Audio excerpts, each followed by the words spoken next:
You're listening to Rabbi Aryeh Wolbe, Director of Torch, the Torah Outreach Resource Center of Houston. This is the Jewish Inspiration Podcast.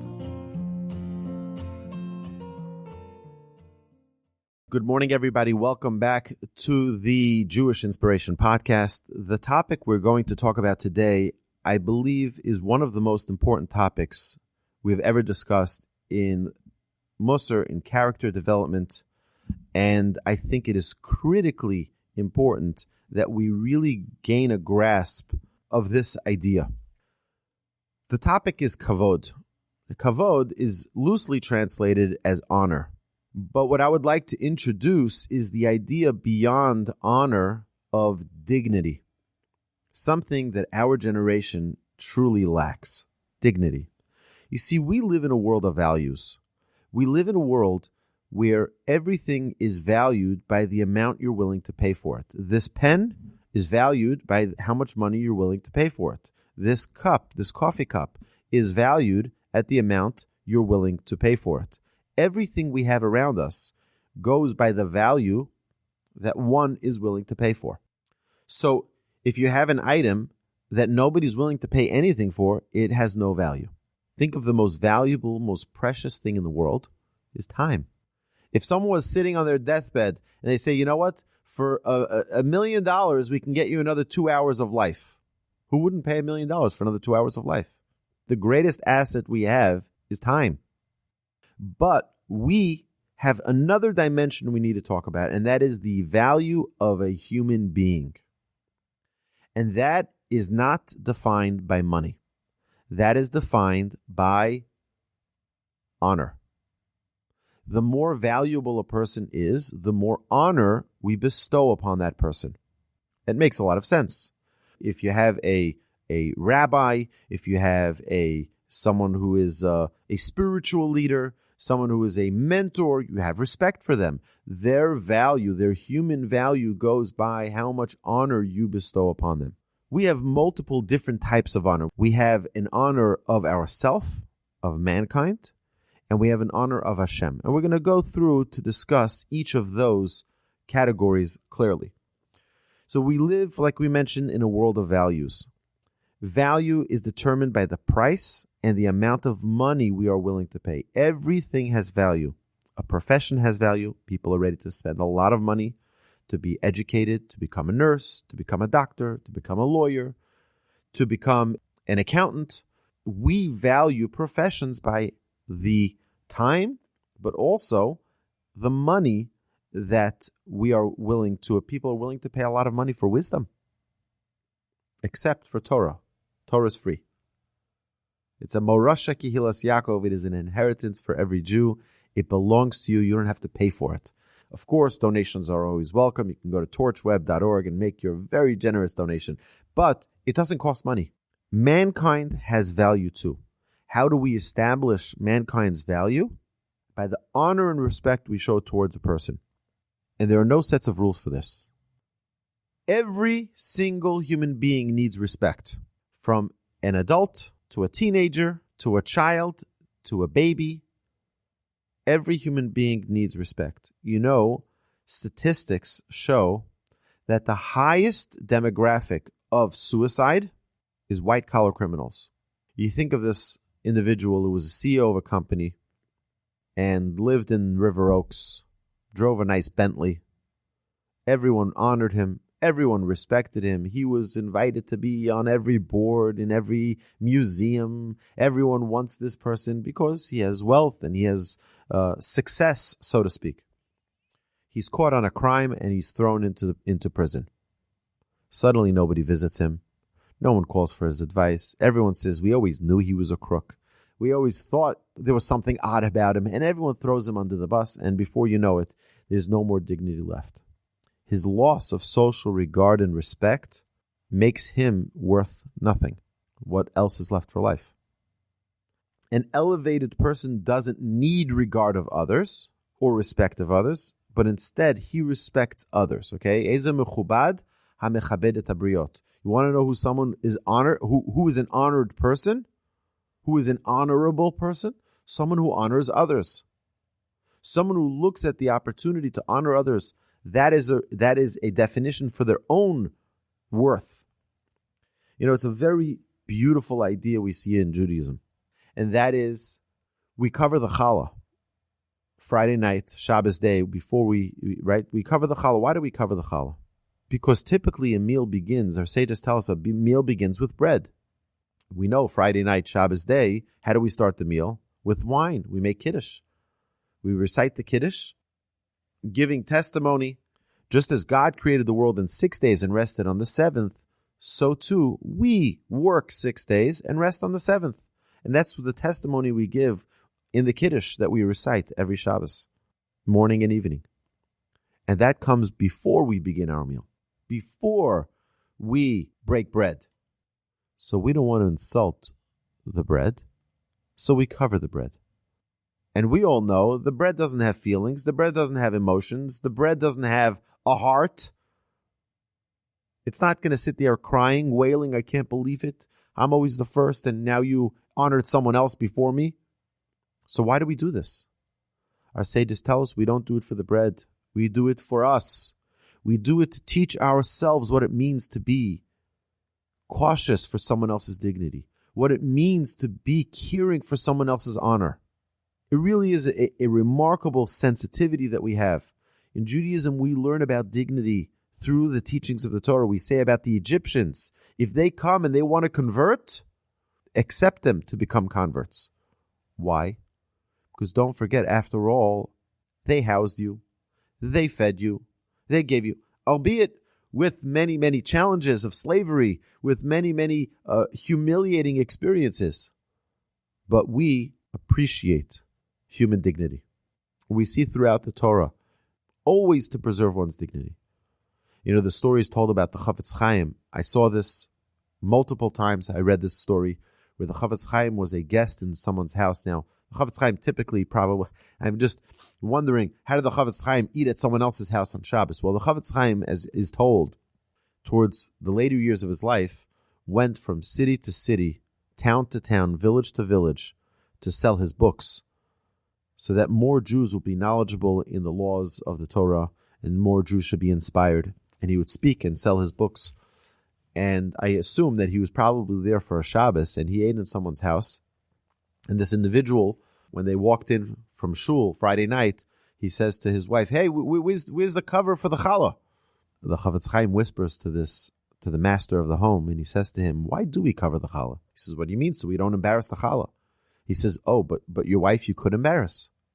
The idea of gaining the sensitivity towards a challah, an inanimate object, is that we gain the sensitivity to every other creature. Even to a fly. If a fly bothers you and you swat it and you see it on the floor and it's suffering, you have to kill it, because you're not allowed to let an animal suffer. This is not coming from the modern day animal rights activists. This is coming from our Torah, where the Torah teaches us to have the proper sensitivity to other creatures. Not only to animals. By the way, just another interesting thing. We don't want an animal to suffer 1 second, 1 millisecond. Do you know that every animal, how does a human being, an animal, feel pain? In the brain. If I pinch you on your finger, your brain gets a nerve message to the brain. I'm oversimplifying it, but just so that we understand. A message is sent through your nerves to your brain. Ouch, it hurts. And it responds accordingly. If it's a cut, it sends the necessary coagulant to close the cut, to clot the blood from bleeding out. But it's miraculous how the body reacts. But if you cut off the blood supply to the brain stops functioning in a millisecond. So it's an amazing thing that the way we slaughter animals in Judaism for a kosher animal is done in a way where the animal has the least possible pain. In fact, it has no pain. So it's very interesting. I can show you a diagram, but I don't have one right in front of me. But animals, very interestingly, have two veins going, carotid veins going to their head, to their brain. Okay, one is at the front of their neck, and one is on the back of their neck. But if you slaughter the animal at the front of the neck, it's still receiving a blood supply. Except there's only one type of animal that has both of those carotid arteries in the front of the neck. That's right, you guessed it. Only kosher animals. Kosher animals are the only animals that have both carotid arteries at the front of the neck. You know that Muslims, other religious groups that slaughter animals, they don't do it the way we do it. They'll electrocute them, they'll shoot them, the animal suffers terribly. In Judaism, the animal, if we properly slaughter an animal, not only that, is that you have to ensure that the knife that's being used for slaughtering has no nicks. So they use, if you look at a shochet, at a slaughterer, if you look at their nail, they'll have a long thumbnail because they need to use that thumbnail to go on that blade of the knife to ensure that there's not a single nick, so that there shouldn't be 1 millisecond of extra pain to that animal. That's how careful we are to the pain, to the dignity of other creatures. The Torah teaches us that before a human sits down to eat, you need to feed your animals because we have proper respect and dignity for our creatures around us. Not only, by the way, we feed our children. We ensure that they have my mother always said, children are thirsty. You give them first. Adults can wait a minute. You can wait 2 minutes. Give the children first. That's the way we grew up. You can tell the character of a person, the sensitivity, the delicateness, the way they care for an animal, the sensitivity that they have. It's very telling about a person, who they are, their character, by how they treat animals.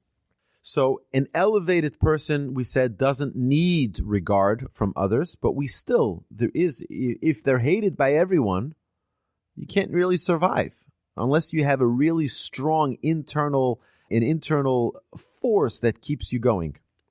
It says, who is honored? This is in chapter 4, Mishnah 1 of Tractate Avot, Pirkei Avot, of Ethics of Our Fathers. Not to give honor and also not to take is impossible. There's no such thing as I don't give honor and I don't take honor.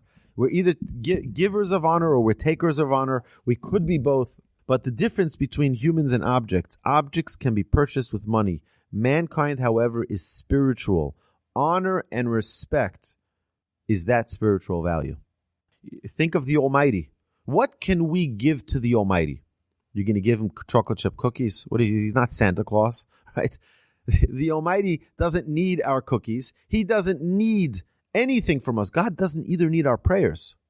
But what we give God is honor. We give God respect. We give God love.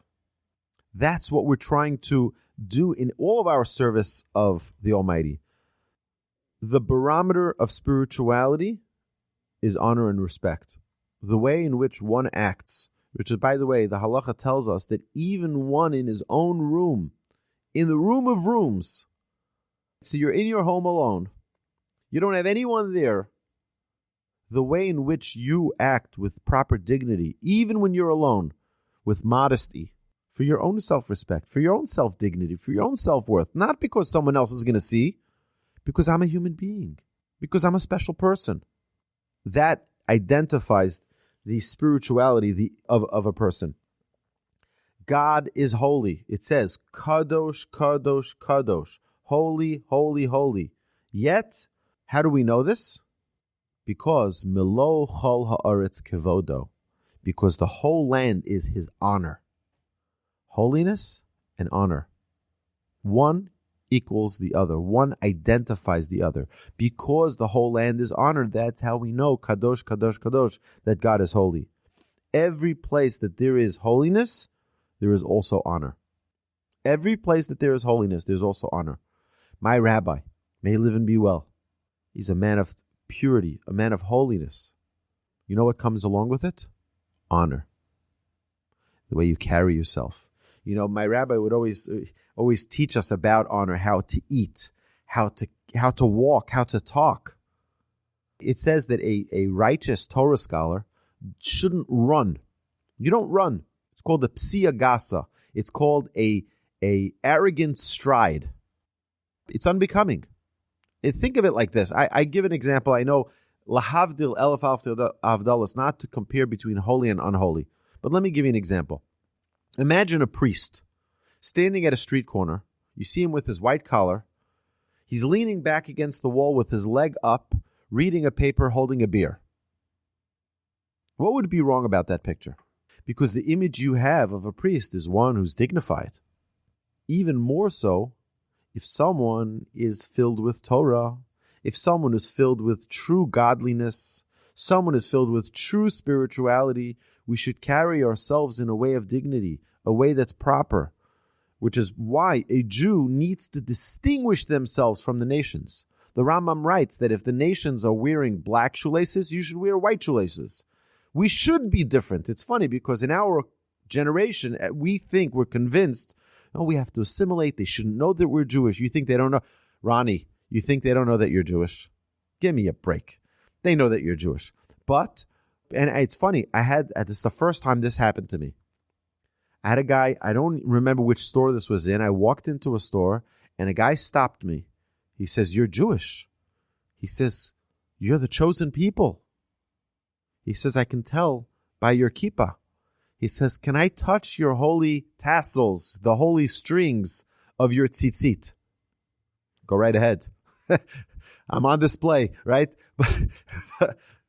Like, you have to pay for that, sir. I'm like a walking museum. But it really is, it's interesting. But we have to understand that as Jewish people, as Torah scholars, as people who are wanting to grow and connect with the Almighty, we have to represent that in the way we walk, in the way we talk, in the way we dress, in the way we act. We have to properly carry that banner of Hashem upon ourselves. That holiness that we say in Kadosh, Kadosh, Kadosh, Moloch Haaretz Kavodo, because we represent the Almighty in this earth, in this land that we live in. Mankind has and is holy. A holy soul is placed within each and every one of us. It requires our attention that we honor that soul. We have to understand that we have a AAA, super duper, holy spiritual soul within us. And not to think for a second that, well, it's a soul, it's holy, but you know what? I'm just me. You are just me, but God gave you such a lofty soul so that we take our body and we elevate it to the level of that soul. The Torah deals in great detail with this honor that is required for holiness and spirituality. The Shabbos, what is the Shabbos called? Yom Zeh Mechubad. It's a day of honor. Mikol Yamim, of all days. You know how we honor the Shabbos? Right? Because the more holy something is, the more honor is attributed to it. It's honored in such a way because we dress in special clothes. I have ties, shoes, suits that are only worn on Shabbos. It's the only time I wear them. Special clothes. I have a tallis that is special for Shabbos. I have a tallis for weekday, I have a tallis for Shabbos. We're supposed to have clothes. We're supposed to have lights in the home. We're supposed to have foods. We're supposed to have dishes that are specifically designated for Shabbos. You know why? Yom Zeh Mechubad Mikol Yamim. This day is sanctified. This day is holy, but more than anything, it is honored more than any other day. Honor, Kavod, also, the word Kavod also means heavy. Kal, however, light, something that is light, also comes from the root word of klala, which means a curse. What we're trying to do is we're trying to realize the seriousness, the heaviness, the value, the weight of something. And that we determine through the honor that we display. It devalues things. What is when we laugh and we mock and we make something called kalut rosh, which is the lightheadedness of laughter. You know what that does? That removes all respect. You know what comedy at night, all these night shows that they laugh at the president, and they laugh at the whoever's at the podium at the White House, and they laugh at all the current events, and they laugh at this and they laugh at that. You know what they're doing? They're demeaning human beings. They're belittling human beings. They're making fun of human beings. They're making it light. In our Torah, we're prohibited to do that. We don't mock other people. We don't laugh at other people. We don't get a giggle on someone else's expense, because that devalues them. We learn, and we studied this actually the past several weeks in the Talmud. In Tractate Kiddushin, we were talking about the honor that is due for an elderly person. Mipnei seva takum vehadarta pnei zaken. That you should stand up before an elderly and you shall give honor to an elderly. Our sages tell us that someone over the age of 70, you have to give them honor. You know why? What is the most valuable thing in Judaism? Wisdom. Someone who lived 70 years on planet Earth has a tremendous amount of life wisdom. They may not be a Torah scholar, but they have wisdom. They have experience wisdom. And that's something we value. And the halacha tells us that even a non-Jew, even a non-righteous, non-sage, not someone who's an evildoer, but someone who's not necessarily a scholar, you're obligated to honor them as well. Why? Because we value wisdom. And we show it by giving honor. We show our values by what we honor. It says that the honor of your friend should be as valuable to you as your own. The way in which you value others should be the way in which you value yourself. What's the problem with that? The problem with that is that if we don't honor ourselves, how can we honor someone else? If we don't love ourselves, it says, V'ahavta l'reyacha kamocha, you should love your fellow like yourself. But what happens if I don't love myself? I can't love someone else.